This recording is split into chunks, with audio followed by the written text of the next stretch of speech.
मेरी ज़िंदगी में यूँ कमाल हो गया, मेरी ज़िंदगी में यूँ कमाल हो गया, मैंने साईं को देखा और नया साल हुआ। केवल आप अपना वर्तमान और भविष्य बर्बाद करेंगे, उसके अलावा कुछ भी नहीं।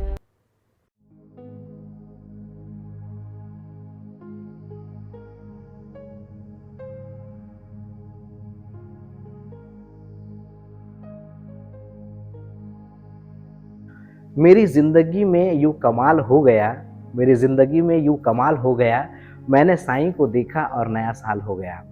आप सभी ने बहुत ही शानदार तरीके से, बहुत ही खूबसूरत तरीके से नया वर्ष मनाया होगा, नया साल का आगाज़ किया होगा। और जो लोग साईं भक्त हैं, साईं साधक हैं या साईं बाबा को मानते हैं, ये लोग जो है श्रीजी में जाकर के नया वर्ष मनाने की कोशिश करते हैं।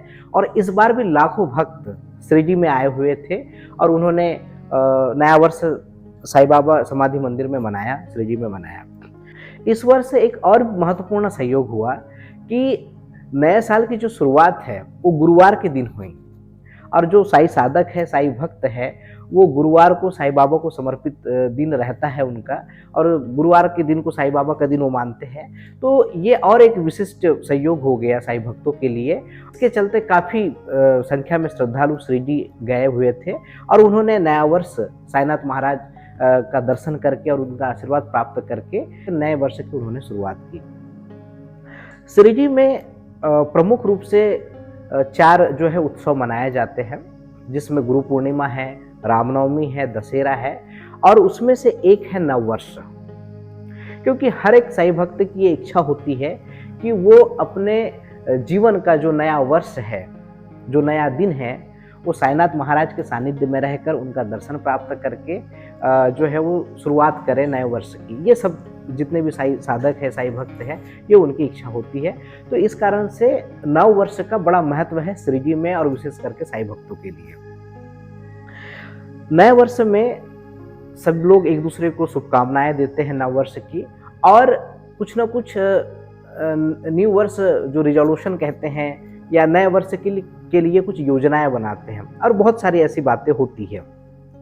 कई लोग कुछ अच्छी आदतों को जोड़ते हैं अपने जीवन में, बुरी आदतों को त्यागते हैं, और इस तरह से हर कोई नए वर्ष में कुछ नया करने की कोशिश करता है। लेकिन वास्तविकता में नवीनता क्या है? आपके जीवन में नयापन कैसे आएगा और नएपन की क्या परिभाषा होती है? साईनाथ महाराज के से जुड़ी एक छोटी सी घटना है, बड़ी ही प्रीतिकर घटना है, जो कि आपको आपके जीवन में किस तरह से नयापन ला सकते हैं और किस तरह से नवीनता आपके जीवन में प्रवेश कर सकती है। इसका सूत्र जो है इस घटना में छिपा हुआ है, बहुत ही महत्वपूर्ण घटना है। 1910 से 1918 के बीच साईनाथ महाराज की जो कीर्ति है, जो ख्याति है, वो काफी फैली और इसका जो मुख्य जो श्रेय है वो जाता है दासगणु महाराज जी को और नाना साहब चांदोरकर जी को। तो 1910 से 1918 उनकी महासमाधि जब उन्होंने ली, अपने भौतिक देह को उन्होंने त्यागा, तो इन 10 वर्षों में साईनाथ महाराज की ख्याति काफी बढ़ी और काफी लोगों का हुजूम, झुंड का झुंड जो है साईनाथ महाराज के दर्शनों के लिए आने लगा। अब जब साईनाथ महाराज के दर्शनों के लिए लोग आते थे तो वो कुछ दक्षिणा भी बाबा को दिया करते थे, और उस समय दक्षिणा की जो राशि थी, दक्षिणा के रूप में जो पैसा आता था, वो काफी बड़ी मात्रा में होता था, उसकी संख्या काफी अधिक थी। इतनी दक्षिणा के रूप में इतना रुपया आने के बावजूद भी साईनाथ महाराज ने उसको संग्रह करके नहीं रखा। जिस दिन जो दक्षिणा आती थी उसी दिन साईनाथ महाराज उस दक्षिणा को शाम के वक्त में सभी जो रुपया है दक्षिणा के रूप में जो आता था उस रुपयों को बांट दिया करते थे। क्योंकि द्वारका माई में जहां वो रहते थे उसके आसपास काफी भिक्षुक मांगने वाले ऐसे लोग जमा वहां रहते थे, क्योंकि उनको पता था कि साईनाथ महाराज जो है वो शाम के वक्त दक्षिणा दिया करते हैं, पैसा दिया करते हैं। तो इसके चलते शाम को काफी वहां पर भीड़ लग जाया करती थी मांगने वालों की, और जो भिक्षा पे जो अपना जीविका उपार्जन करते हैं उनकी। साथ ही गांव के कुछ ऐसे लोग थे जिनको बाबा अपनी स्वेच्छा से प्रतिदिन कुछ रुपया बांटा करते थे। इसका जिक्र साईं चरित्र में भी दिया हुआ है। तो जितना भी पैसा प्रतिदिन दक्षिणा में आया करता था, साईनाथ महाराज उस पैसे को शाम के वक्त सबको बांट दिया करते थे और फिर से उसी तरह से खाली हो जाया करते थे, क्योंकि उनके खर्च के लिए बहुत ही अल्प व्यय वो किया करते थे खुद के लिए। जैसे चिलम के लिए उनको तंबाकू की आवश्यकता होती थी तो वो लिया करते थे, और धुनी जलाने के लिए, जहाँ द्वारका माई में जो अभी भी अनवरत धुनी जल रही है साईं बाबा की, उस धुनी को जलाने के लिए लकड़ियों की आवश्यकता पड़ती थी, तो लकड़ियां लेने के लिए वो जो है वो खर्च किया करते थे। बस इतना ही उनका खर्चा था। इसके अलावा उनका निजी तौर पे कोई भी खर्च नहीं था। वो जितना भी दक्षिणा के रूप में रुपया आया करता था वो बांट दिया करते थे, और अंतिम उनकी महासमाधि तक के उनके पास में जो उनकी कुल संपत्ति रही वो केवल एक कौपीन, जो वस्त्र था उनका, वस्त्र धारण करते थे, एक कौपीन और एक टर्मेल, जो भिक्षा का पात्र होता है, वही उनकी कुल संपत्ति रही। इसके अलावा उन्होंने कुछ भी संग्रह करके नहीं रखा अपने पास में। अगर बाह्य रूप से यदि आप देखिए तो यह घटना बड़ी ही साधारण सी प्रतीत होती है, लेकिन इसके भीतर में बहुत ही गूढ़ आध्यात्मिक जीवन दर्शन छुपा हुआ है। यहां पर यदि आप ध्यान दें तो साईनाथ महाराज ने बिल्कुल एक सिरे से जो संग्रह वृत्ति है, जो जमा करने की वृत्ति है, जो आदत है, उसको एक सिरे से नकार दिया है। क्योंकि कहीं ना कहीं पर जब संग्रह आप करते हैं, और यहां पर संग्रह का मतलब काफी व्यापक है। संग्रह का अर्थ केवल संकीर्ण मायनों में नहीं है, केवल धन या किसी भौतिक संपदा में ही नहीं है। इसका अर्थ काफी व्यापक है। चाहे वो कोई अनुभव हो, चाहे कोई घटना हो, चाहे कोई स्मृति हो, या कोई भी ऐसी चीज जो आपको बांध देती है, जिससे आप पकड़ महसूस करते हैं, ऐसी सभी चीजों का संग्रह करने से बाबा रोकते हैं।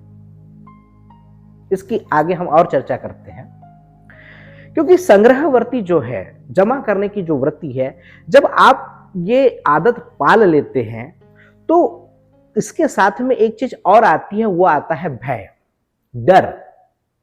क्योंकि जो चीज आपने जमा की है उसको खो जाने का डर हमेशा आपको बना रहेगा, और यही डर जो है वो कहीं ना कहीं पर दुख का भी कारण बनता है।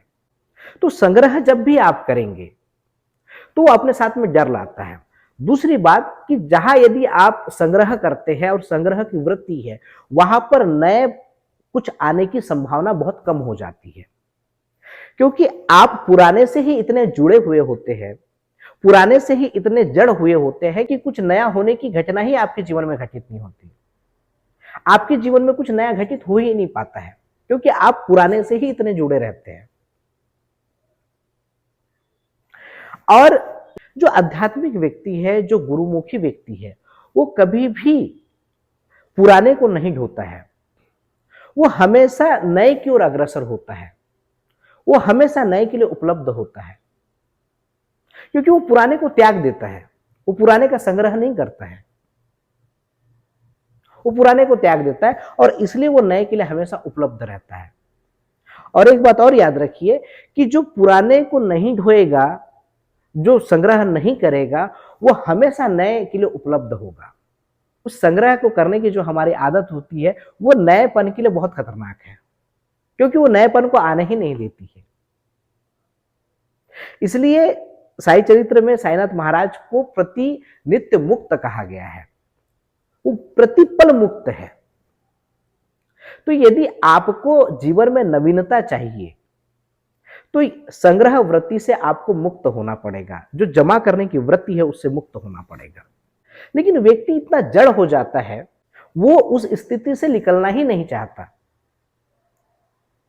व्यक्ति पुरानी आदतों से, पुराने संग्रह से, पुरानी स्मृतियों से, पुरानी घटनाओं से इतना अधिक जुड़ जाता है कि वो उन परिस्थितियों से आगे निकल ही नहीं पाता। यहां पर दोनों चीजें हैं, वो अच्छी भी हो सकती है, बुरी भी हो सकती है। लेकिन आपको अपने जीवन में कुछ नवीनता चाहिए तो इन दोनों, चाहे वो अच्छी हो चाहे वो बुरी हो, दोनों परिस्थितियों से, दोनों स्मृतियों से आपको बाहर आकर के नएपन में प्रवेश करना पड़ेगा, तब जाके आपके भीतर में नवीनता आती है, आपके जीवन में नवीनता आ पाएगी। एक छोटी सी घटना और है, साहित्य चरित्र में इसका जिक्र दिया हुआ है। श्रीजी में एक नानावली नाम का एक भक्त रहा करता था और बड़े ही विचित्र वो रहते थे। उनका जो उनकी दिनचर्या जो थी और बड़े ही अतरंगी किस्म के वो थे।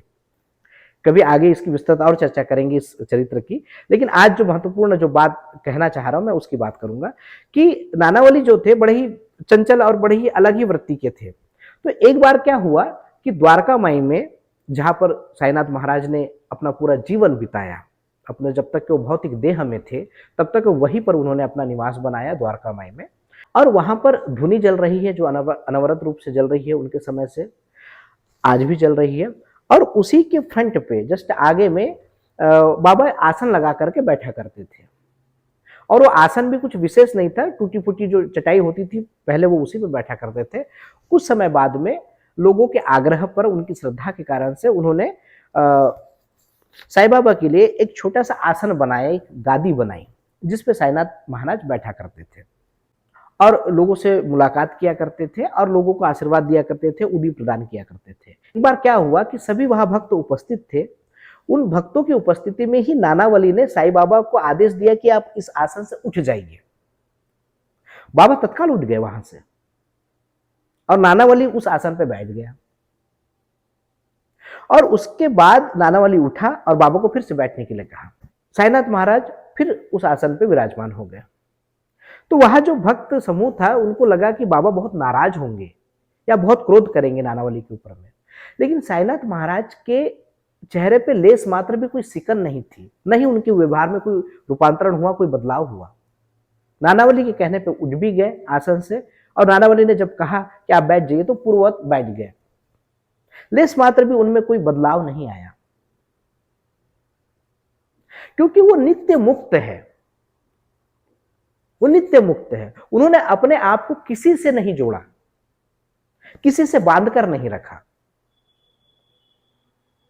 तो ये उनके जो जीवन का जो चरित्र है, उनकी जो जीवन की घटना है, ये हमको प्रेरित करती है कि नवीनता क्या है और आपके जीवन में नवीनता कैसे घट सकती है।